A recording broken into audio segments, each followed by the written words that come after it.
You're listening to Jonesy's Jukebox on KLOS. That was The Kills.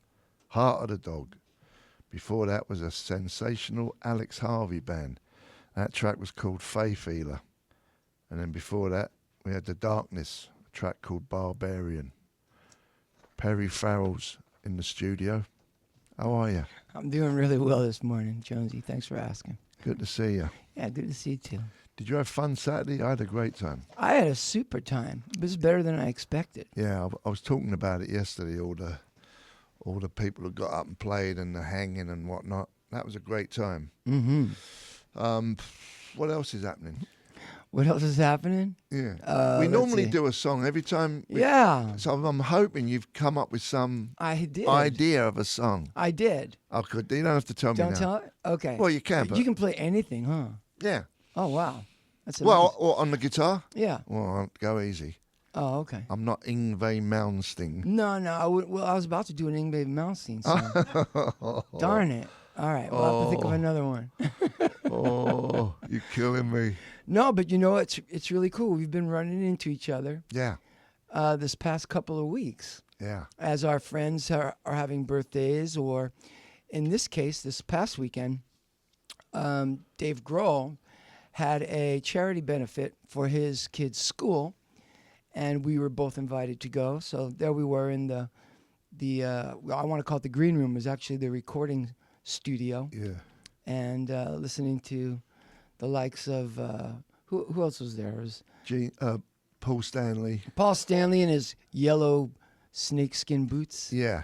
Sammy Hagar. Sammy Hagar with the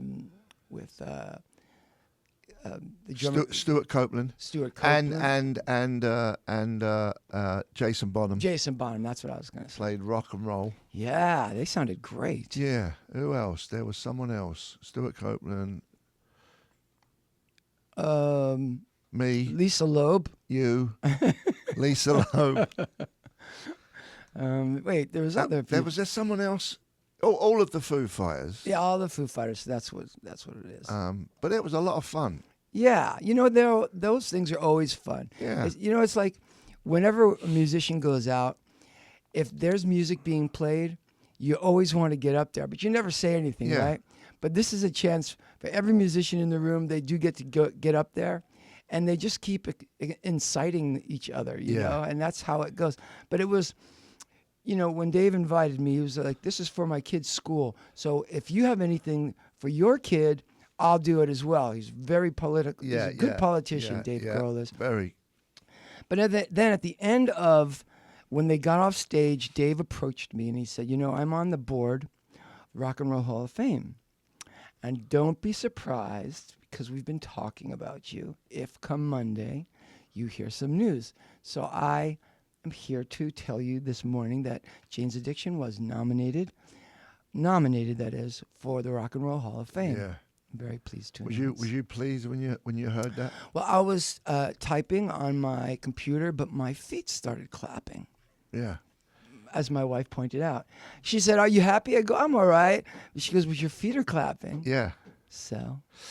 Now, how many? There's like 20 in all this year who's been nominated. 19. 19. Which is a strange number, right? More than normal. Yeah, why is that? I have no idea. I don't know how it works. You don't at all. Well, one good thing that I found out recently is that they're starting to put musicians on the board. That's a good thing. That's a great thing. It's going to change the temperament of the voting, and I think it's going to really improve on the nominees. Yeah. Don't you? Yeah, for sure. Yeah. But that's a lot to choose from. 19. Yeah, it is. How Maybe many- they should let more on if they're going to vote for more. Yeah. How many? Why not? How many do get inducted? Is it like 5, 6? 5? So out of 19. Well, shouldn't they leave it at 15? I don't know. It's almost like there's Keystone where you sell something for 3 times the amount. That's fair. But this is past Keystone. But if you put so many in, you're going to run out of bands eventually. Yeah. If you put 15 in each year, there's going to be no bands left to induct. Why do you say that? Well, Every year there's new bands. that's true. But Wow, man. Which, you know what? You just made a point. I did. Yeah, we should discuss this point. Okay. Why would you think that you would run out of bands when every year there's new bands? Why? I'll tell you why. Go on. Because the concept of a band It's changed. has changed. The concept of music as we see Rock it, you and and I, roll as rock we know and it. roll as we know it, has really changed. You know, I was reading this morning about the Mersey beat. Mersey beats. The Mersey beats, because You mean the sound from Liverpool? well, Or it's the band? it's from North Liverpool and northern Manchester. There was a band called the Mersey Beats. Yeah, there was, but it's a sound The that sound, came yeah. out The of the Beatles sound. 60s. The Beatles, basically the British invasion. Yeah. So I was reading about it because Taylor Hawkins, who's our pal, Yeah. one of my favorite people in the world, he was trying to learn some songs for this Dave Grohl's school benefit, Yeah. right? So he was trying to learn one of our songs, which is Pets, Yeah. song Pets, which is a Porno for Pyros track. And at the end of the day, he called me back and he said, "Man, you know, the only song I didn't nail, it's kind of a hard song to play, is Pets." Now, to me, Pets is one of the easiest songs I've ever written because the beat is doom, it's just like that. Yeah. So I said to him, "Taylor, it's not that hard. It's Mersey beat." Yeah. But he probably needs like, A lot of cymbals, a lot he of needs crash like cymbal. crazy stuff. It was just a solid boom, Yeah. That's all it does. You know, people are in a. It's like straight from war or something like that. I said to him, "It's Mersey beat, man." And he went, yeah. But I could tell he didn't know what Mersey beat was. Yeah. So for those of you now, I'm gonna fill you in. You should start listening just for fun. Jerry and the Pacemakers. Jerry and the Pacemakers. The I mean- Tremolos. Oh man, it goes on and on. Could you guys look up bands that would have the Mersey beat? And it's Mersey, not Mercy. Like it was the Mersey is the river. Is the river. Yeah. But it came from that little nook and cranny Yeah, out Manchester to there. Liverpool. Liverpool, which was a working town they had the docks. And that's where the British invasion came out of. Yeah. But I love that sound, man. Yeah. We can I just keep talking? Go on. All right. So we just came out with a box set, Jane's Addiction did. This beautiful Box big set box is a set. beautiful record box set. So it's 4 records, which is real cool. Do you have a record player still? Albums, you mean? It's 4 albums, not CDs. Right, not CDs. Yeah. Records. I'm calling them records. Yeah, I These- don't have a record player. Ah, I don't even have a CD player anymore. well, I have an iTunes player. but I want to recommend that if anybody has, on a weekend wants to do something, start collecting old records. You can get them for like a nickel, man. I'm not kidding you. Like Yeah, you yeah. go in there, man. People will frisbee a record to you Yeah. for nothing. Yeah. And throw another one in that. Yeah. And then have one record player in your living room. Like a little one or a big hi-fi. I mean, it doesn't have to be fancy because I could tell you, you will have a new appreciation for music. Yeah. And if you have kids, these kids will hear songs like songs that were made. It's a certain era, a certain period of time where the music was recorded onto vinyl. That is such an amazing. The songs that were written, you can get into things like let's say Johnny Cash and June Carter, like Dolly Parton. People that you wouldn't really think of. You go and listen to their records, and there's a certain sweet simplicity Yeah. to the songs that as they were recorded, especially the early ones, because there wasn't a lot of overdubbing. People just basically got in a room, and they had a talent. And it all went down, and they're not fixing the voice, they're not fixing the drums, and they're not looping the drums and making it. Yeah. And there's a certain beauty that you get out of vinyl. Go get yourself a record player, and then start collecting records because it's a really cheap, fun hobby to have Yeah. for people that like music. Yeah. They'll end up to love music and learn about music. And something going on, so that's why we put out this box set of recordings from Jane's, because we were one of the last bands to come out on record. It's called the Sterling Spoon. I find songs that were recorded the way you're talking, like in the 50s and 60s. Yeah. I find them 70s too. and 70s. I find them timeless. Like never Yeah. get bored with them kind of songs. Yeah. Well, the timeless songs, absolutely, and even ones that aren't necessarily timeless, like disco isn't necessarily timeless.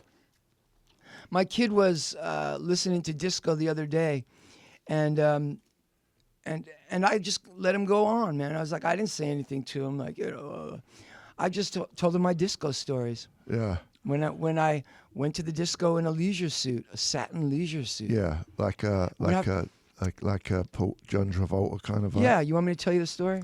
Please. All right. So back in my high school, this was the 70s. We would go to discos. We'd go to rock concerts. Discotheques. Yeah, this is when discos first happened. Like, this is the beginning of disco. Where did tech come from? Discotheque. A discotheque? Probably the word tech. It's like it's got technology. It's got lights. Because remember, there'd be lights on the dance floor. Yeah. So it was technology. It was digital music and lights. And there was also great rock and roll. But we would go to concerts when we have to save our money up and we buy a rock ticket. You ask a girl, would you like to go to the concert with me? If you get a Quaalude for her, then you were set. So anyway, were they asleep when the act went on? Half asleep. Okay, go on. That's okay. Half asleep. That's fine. rape. That's fine. Okay. So we would also go to the discos. And you couldn't go into a disco dressed like a t-shirt. You couldn't dress like the common Like a man. rocker guy. No, you had to have a three-piece suit. I couldn't afford a three-piece suit. Waistcoat. So my friend Richard Sherman, I'll never remember, his dad had a clothing store. He sold to me a used Polyester. a polyester leisure suit. It was burnt sienna. Do you know the color burnt sienna? Like a yellow? It's a brownish. It's browner. Go brown. Go brown. Go brown. Yeah. So like a rich brown toilet leisure color. suit, and it was shiny. It was satin, shining. Didn't have the vest, but the leisure suit. And what you do is, you go to the disco. You bought yourself a drink. You bought the girl a drink. And a Quaalude. But first, yeah. Maybe later for the Quaalude. No, you save the Quaaludes for the rock concerts.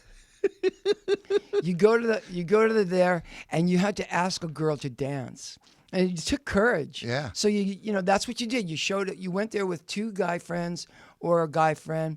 You look around the room, and there's the girl you like. You walk up to her and you go, "You want to dance?" And you never ask her to dance on the slow one. Right. The first one's kind of Yeah, fast. yeah. You show you've got moves. Show And your this is- sex appeal. And this is what we did. I'm not kidding you. This is what we did in high school. This is no joke. Okay. If she liked you and you liked her, and you showed her like, "Hey man, I've got some moves." The next song comes on. If it's slow, you look her in the eye, and you put your hand out like, "Would you like to dance? Would you like to keep dancing?" Then you get to feel her body on you. Yeah. Yeah. And then from there, who knows what's up, but that's what we did in high school during the disco era. Did you think that was better than Now? Tinder? Tinder? Oh And my all that God, other- they're all that showing other junk? They're showing their junk. Like, do you want to see me? You want to see me tonight? Here's what I look like below the waist. Yeah. I don't know. I don't know. Every time I do it, I feel really embarrassed. I'm only kidding. I never do that. Yeah. I think that it gives a man courage, and it gives a man nobility, and it gives him a sense of romance to be able to walk up to a woman Yeah. and speak to her, and show her your sexy moves. And it shows you're a man to do that as Shows well. you you're a man. Not some wimp hiding behind a computer. Yeah, and I don't. I'm with you there. Listen, technology's got some great things to it. Of course. But there's always downsides to everything. The downside to it is this. This is what I love about Lollapalooza, because it is the side of music where you have to go and be part of a social gathering, be part of a community, look a person in the eye. Now you're not on a phone. They doctor these things up. My wife, like, she never sends a picture out before she doctors it up. Yeah, makes themselves look better. Oh, you can make yourself Yeah. look. And then there's people I know, like I go, oh, let me see, like, they're tweeting, and I say, let me see your picture. Wait a minute, this isn't fair. And I'll look at the picture. This girl has a picture she's using. I go, this is like from a while ago, right? She says, yeah, this is my a long time from high ago. school. I go, now what do you think's gonna happen when Yeah, a when guy you show meets up, you? He's going to be horrified. Yeah, I go, don't do that. That's not. That it's- ain't the it's picture. It's not good for you. Look like a 'Cause when you monster see now. the look in their eye, they're like, whoa. You want them to go like, hey, Yeah. it's me. They're not even thinking twice. Oh, that's Yeah. the girl. That's the one. Yeah. So Not the girl's mum. It's nice when you have to step forward and say, I like you face to face, see how it goes. You know, you could fall on your face, and that's not bad either. You know what I mean? You Yeah. can always learn from those experiences. But Quaaludes make you fall on your face. It's good. you know, well, that's true. My kids, they're not really dating yet. Now, my one boy's 14, my other's 12. I was already like doing really naughty things at that age. I know. Probably because I didn't have that phone. I had to just go out and get them. Yeah. Yeah. We got to visit the Duke. We're here with Perry Farrell. When we come back, we'll be doing more business, Quaaludes or not. Take it away, son.